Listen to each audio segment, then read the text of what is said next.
What's been the voices you're getting from your constituents? Obviously, Delaware is kind of Democratic, but have they largely been in opposition to President Trump's policies and his cabinet nominees, or has there been a measure of support? I've gotten a very wide range of input. I've gotten more phone calls, emails, Facebook posts, tweets in the last month than at any point in my 6 years. And a few of Trump's nominees were so controversial that I got overwhelming opposition. Betsy DeVos for Secretary of Education, I got, I think, 3,500 letters, emails, calls in opposition, and maybe 100 in support. Jeff Sessions for Attorney General, Scott Pruitt for EPA, similarly, not at the same level, 1,000 and 1,500, but overwhelmingly opposed. And these were three of Trump's more extreme candidates. Scott Pruitt really had only ever sued the EPA and has a policy position that's pretty sharply opposite what any Democrat would want for the EPA.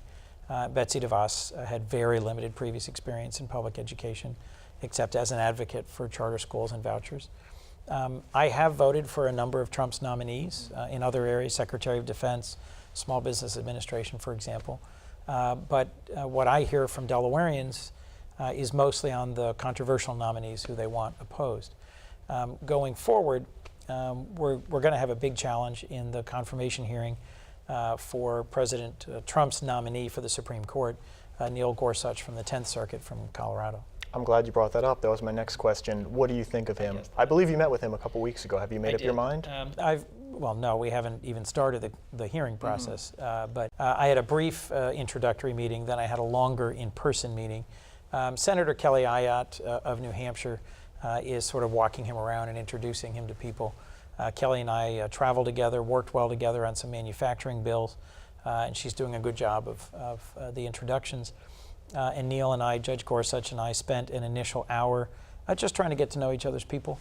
I asked him questions about what it means to be from the West, what his family's like, what his childhood was like, how he approaches being a judge, what he thinks is the role of the judiciary, the value he puts on judicial independence, that sort of thing.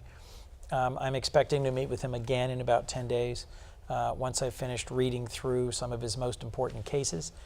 He's written over 2,000 opinions. None of them are short. And they're typically in very complex areas of law. And he dissents a lot. So the court will reach a decision and then he'll write an opinion that says, that's not what I would have done, I would have done this. And it's harder to really pick out what someone's judicial philosophy is by reading dissents than majority opinions. So I've got a lot of homework to do. I look forward to digging into his judicial record, and then we're going to have confirmation hearings probably about, I think, 3 weeks from now.